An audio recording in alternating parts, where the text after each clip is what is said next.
আসসালামু আলাইকুম, welcome to Dewan recipes. কেমন আছেন সবাই?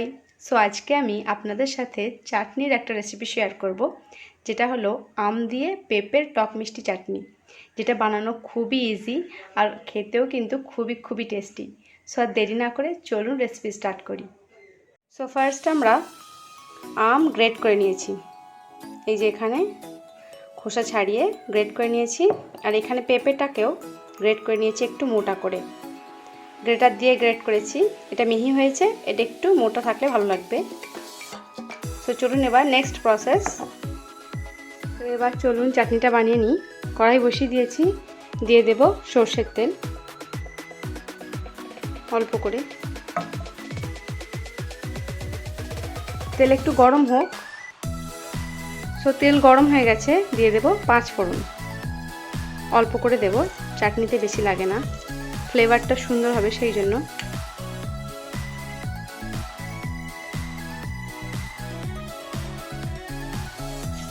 তো 5 ফোড়নটা ভালো করে গরম হয়ে গেছে, দেখুন। এবার অ্যাড করব গ্রেট করা আম।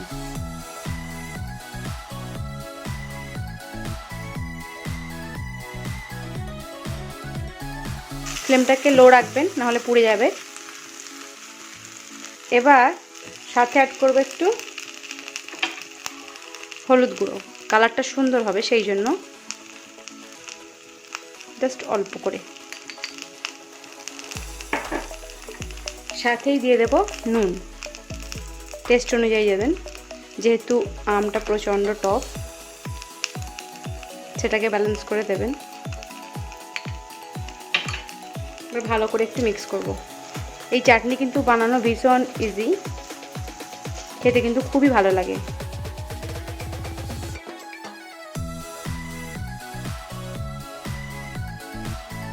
এবার অ্যাড করব চিনি, যতটা আম সেই অনুযায়ী মিষ্টিটা দেবেন। চিনিটা একটু বেশিই দিলাম।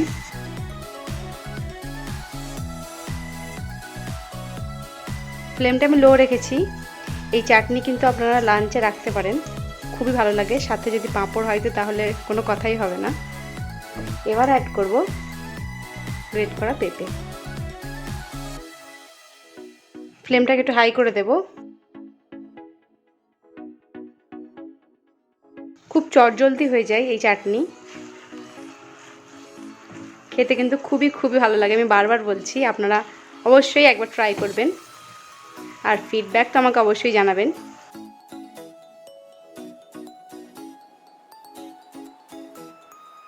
এবার বেশি নাড়াচাড়া করব না, দিয়ে দেব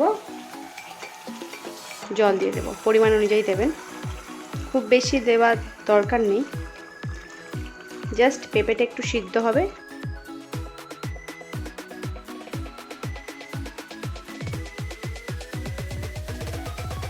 এবার এটাকে আমি ফুটতে দিই। পেঁপে সিদ্ধ হয়ে একেবারে ট্রান্সপারেন্টের মতো হয়ে যাবে, তখনই জানবেন যে চাটনি একেবারে রেডি সার্ভের জন্য। এই যে বলক দিয়ে উঠেছে, খুব বেশি জল দেওয়া দরকার নেই, কারণ পেঁপে একটুতেই সিদ্ধ হয়ে যাবে। আর আমি এটা খুব বেশি গাঢ় করব না,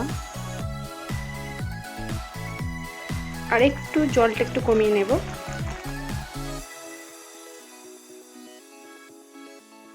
বাড়িতে মেহমান আসলে আপনারা ইজিলি এটা বানাতে পারবেন, খুবই ভালো লাগে। সো জলটা ঠিক মতো দেবেন, খুব বেশি না খুব অল্পও না, যাতে পেঁপেটা যেন সিদ্ধ হয় একটু। সো এটা আমার অলমোস্ট ডান, দেখুন ভালোভাবে পেঁপে সিদ্ধ হয়ে গেছে, সাদা ভাব নেই। তো এবার চলুন আমি প্লেটিং করি। সো আমাদের বাড়িতে এই চাটনি কিন্তু খুবই পছন্দ করেন সবাই।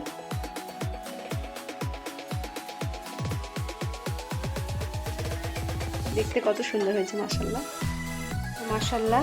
আমার চাটনি রেডি, দেখুন কত সুন্দর হয়েছে, খেতে কিন্তু খুবই দুর্দান্ত লাগে। সো আপনারাও এইভাবে বাড়িতে ট্রাই করুন, আর অবশ্যই আমাকে ফিডব্যাক জানান যে আপনাদের আম দিয়ে পেঁপের চাটনি কেমন হয়েছে। রেসিপিটি যদি ভালো লেগে থাকে তাহলে অবশ্যই লাইক করুন আর বেশি করে শেয়ার করুন। আমার রেসিপিগুলি কেমন লাগছে আপনাদের অবশ্যই কমেন্টস করে জানান। আর হ্যাঁ, চ্যানেলে নতুন হয়ে থাকলে সাবস্ক্রাইব করতে কিন্তু ভুলবেন না। ভালো থাকবেন সবাই, আল্লাহ হাফেজ।